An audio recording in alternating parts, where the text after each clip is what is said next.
Welcome to Learn with Peers.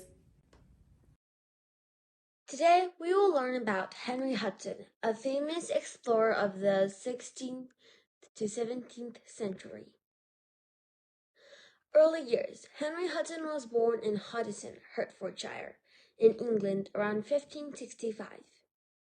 As a child, Henry Hudson fell in love with sailing, working as a cabin boy for the Muscovy Company, a trading company which his grandfather founded. Sponsorship. The Muscovy Company, founded by Hudson's grandfather, sponsored Hudson's first two voyages to find the Northeast Passage, a route connecting the Pacific and Atlantic Oceans along the coasts of Russia. The Dutch East India Company founded Hudson's third voyage to find the Northeast Passage again. They believed he had enough experience to find the Northeast Passage. Hudson's final voyage was founded by private sponsors from the British East India Company to the Northwest Passage, a route to North America. Goals. Hudson's first three voyages was to find the Northeast Passage, a route to Asia through the ice.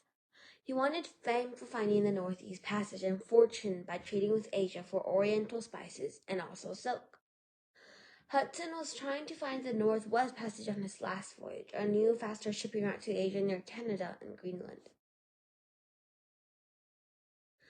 Positive contributions. Henry Hudson began the whaling industry for England. Projects such as candles, corsets, and perfumes were made.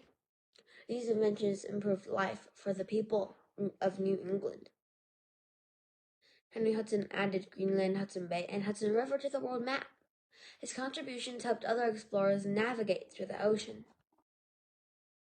Negative impacts. Henry Hudson's discovery of whales led to a giant massacre of the creatures.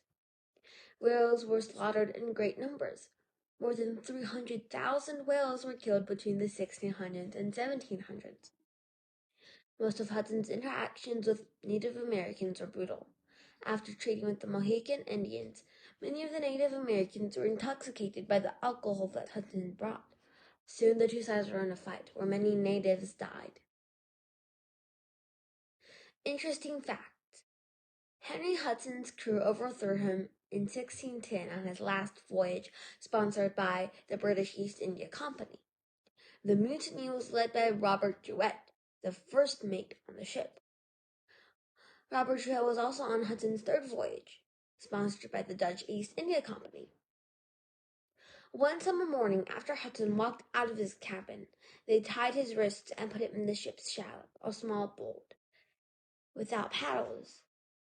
Hudson's son, the sailors loyal to him, and the ill sailors were also put into the shallop. From there they were set adrift, never to be seen again. Where they ended up is a mystery that still remains today. After the mutiny, there have been many theories of where Hudson ended up. One of the most interesting theories is the Hudson Rock. In 1959, during the repaving of Highway 17 in Ottawa, a construction worker found the Hudson Rock, which has H.H. Captive 1612 engraved on it. Historians believe Hudson carved it after he was captured by the Algonquins, a tribe of Native Americans. H.H. Captive 1612 probably stands for Henry Hudson, Captive 1612. Later, in 1613, the famous explorer Samuel Champlain, on his voyage where he dropped his famous astrolabe, heard of an English used enslaved by the Algonquins, most likely Hudson's son, since Henry Hudson and the remaining crew had probably died. We may never know what really happened to Henry Hudson in his final moments until we study the Hudson Stone in greater detail.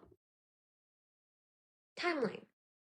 In 1565, Hudson was born to a wealthy family. In his childhood, Hudson is raised to be a sailor, as he spent most of his time as a cabin boy. Hudson's first expedition in 1667 to find the Northeast Passage. Henry Hudson's second expedition in 1608 to seek the Northwest East Passage. Henry Hudson's third voyage, where he attempted to find the Northeast Passage but changed course to find the Northwest Passage. and Henry Hudson's last expedition in 1609 to find the Northwest Passage. His crew mutinied and he was never seen again.